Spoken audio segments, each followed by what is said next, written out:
You spoke about a number of conversations that you had that convinced you that you wanted to come here. Was there one in particular where it kind of clicked for you and you said, okay, this is the spot that I want to be for this portion of my career?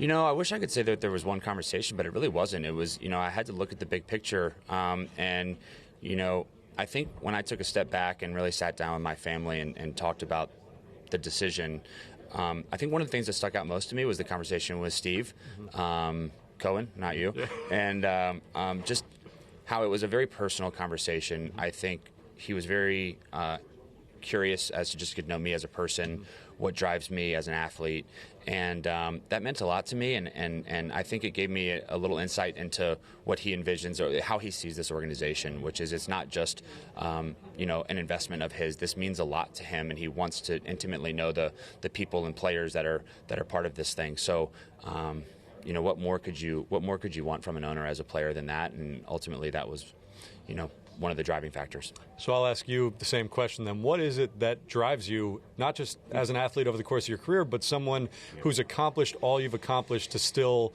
clearly have that drive to keep doing more right now? Yeah, I think to get to this point, you make a lot of sacrifices, family time, body sacrifices. This schedule's not easy.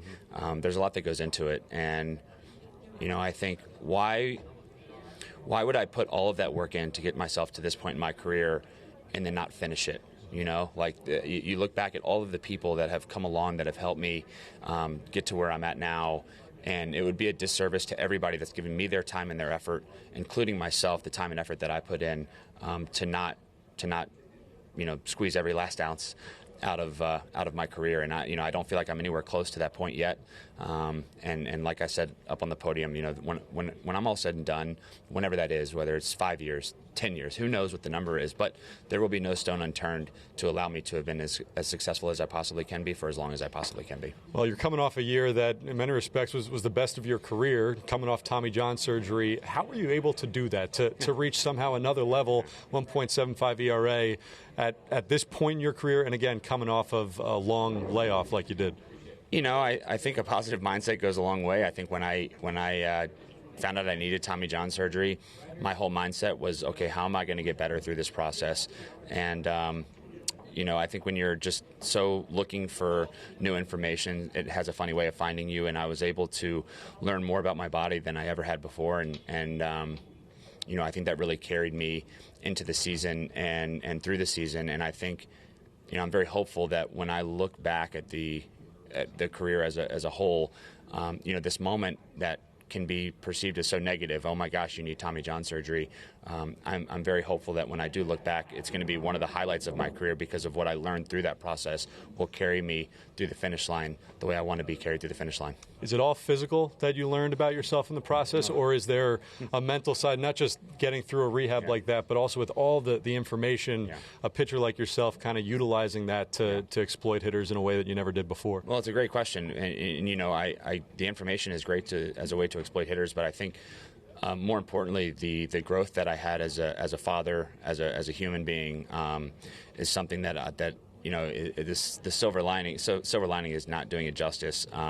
The time I got to spend with my family and just connect with my daughter, I think really just helped me grow tremendously. And I think I've somehow been able to interweave that with just the competitive drive and athletic competitiveness that I've always naturally had, and I just feel very pleased and happy with where I'm at in life, and I think that shows up on the field as well. When you talk about competitive drive, I mean, we got a chance firsthand to see your former teammate Max Scherzer last year, and I've never seen somebody compete quite that hard. To have two pitchers of your caliber, not just skill set wise, but mentality wise at the top of rotation, how can that benefit the entire team, but even benefit yourself to compete again with him? Yeah, I mean, a healthy competition is always wonderful. I think it helps drive everybody. But more importantly, I think, leading by example, seeing a Hall of Fame caliber pitcher like Scherzer go about his business,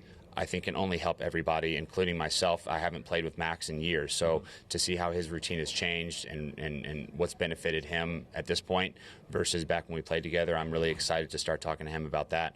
And then, I think just as a data point for other players, I mean, I'm sure I go about things differently than Scherzer. So there's not a set in stone way to be successful.